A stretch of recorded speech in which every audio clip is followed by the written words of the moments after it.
બાબર નવા 19 તારીખે પૂનમના દિવસે એટલે કે તારીખ 19/8/2024ના રોજ સાધ્વીજી જોડે એક છેડતીના ભાગરૂપે જે ઘટના બની હતી એના તપાસના અંતે અનેક આ વિસ્તારના યુવાનોને પોલીસ સ્ટેશનમાં બોલાવીને એમના પૂછપરછ કરવામાં આવી. પૂછપરછ કરે એમાં વાંધો ના હોય એ પૈકીના કેટલાક યુવાનો એમને 21 તારીખે પોલીસ સ્ટેશનની અંદર જે અલગ અલગ અધિકારીઓ, પોલીસ અધિકારીઓ, એલસીબી હોય, એસઓજી હોય, એમને પોલીસ સ્ટેશનમાં બોલાવીને પોલીસને જે પ્રક્રિયા કરવાની કે તપાસ કરવાની છૂટ હોય, પણ એની સાથે નિર્દોષ લોકોને હેરાન કરવા માટેની કોઈ છૂટ ના હોય. આ જીગર નામનો છોકરો છે, એને રાતે ત્યાં બોલાવ્યો, ઢોર માર માર્યો અને એને નગ્ન કરીને એના ફોટા એલસીબી પોલીસ અધિકારીઓએ લીધા અને ત્યાં સુધી બરોબર છે, પણ એને એવું દબાણ કરવામાં આવ્યું કે આ ગુનો જે સાધ્વીજી જોડે છેડતી થઈ છે એ ગુનો તે કર્યો છે એમ કબૂલી લે તો વરઘોડું ગાડીને અમે છોડી દઈશું ને આ કેસ પૂરો થાય. આ પોલીસની માનસિકતા દર્શાવે છે કે ઠાકોર સમાજના છોકરાને ઢોરમાર મારીને પરાણે ગુનો કબૂલવા માટે મજબૂર કરે છે બનાસકાંઠાની એલસીબી પોલીસ. હું એમને કહેવા માંગુ છું કે તમારી આ માનસિકતા એ દર્શાવે છે કે તમે જેટલા પણ ગુના બનતા હશે એ ગુનામાં આ રીતે નિર્દોષ લોકોને કબૂલાઈને જેલને હવાલે કરતા હશો.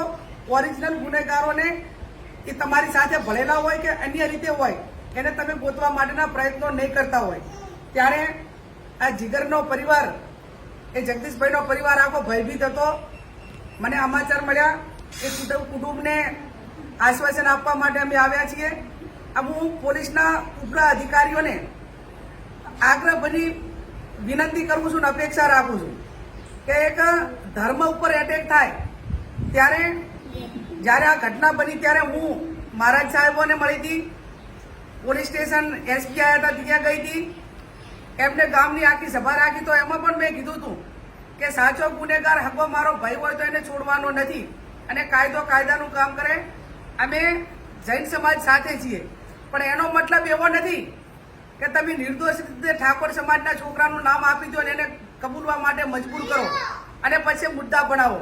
ત્યારે આવા અધિકારીઓને જે સાધ્વીજીની સાથે જે ઘટના બની એના ગુનેગારોને પકડવાને બદલે, ઓરિજિનલ ગુનેગારોને પકડવાને બદલે આવા નિર્દોષ લોકોને ખોટી રીતે હેરાન કરી રહ્યા છે અને એમને આજીવન અને એક આખા સમાજને બદનામ કરવા માટેનું કામ કરી રહ્યા છે. તો એ બે અધિકારીએ કીધું છે આ દીકરાને દબાણપૂર્વક એની પાછળ કાર્યવાહી થવી જોઈએ અને એને સસ્પેન્ડ કરવો જોઈએ જેથી કરીને નિર્દોષ લોકો જેલના હવાલે ના થાય. અને આ બાબતમાં હું પોતે જે ઘટના બની એનાથી પહેલા દિવસથી કરીને અમે બધા દુઃખી છીએ.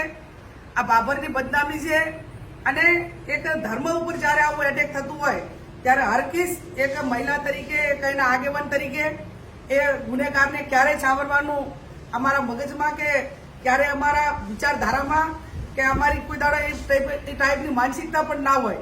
ત્યારે આ બાબતમાં જે ગુનો વહેલામાં વહેલો ઉકેલાય, સાધ્વીજીને અને જૈન સમાજને ન્યાય મળે અને આવા જે વિકૃત પોલીસ માનસિકતા ધરાવતા બધા જ પોલીસવાળા એવા છે એ હું કહેવાનો મારો કોઈ અર્થ નથી, પણ આવા પોલીસ અધિકારીઓ કે એનો સ્ટાફ હોય એને પોતાને એની સામે કાર્યવાહી થઈને આ કાર્યવાહી કરે એવી હું એમની પાસે અપેક્ષા રાખું. જો 21 તારીખે મને પોલીસ સ્ટેશનમાં લઈ ગયા હતા અને મને પૂછપરછ કરી એટલે હું થોડો ગભરી ગયો હતો. તે બદલ પછી મને માર માર્યો, પછી મને હાથ ઊંચા રખાયા હતા. ગુનો કબૂલ કરવા માટે કર્યું કે ગુનો કબૂલ કરી લે પહેલાં કીધું હતું પણ મેં ના પાડી. કપડાં કઢાઈને મારા ફોટા પાડ્યા હતા અને છાતી ઉપર તોલી છોડી હતી.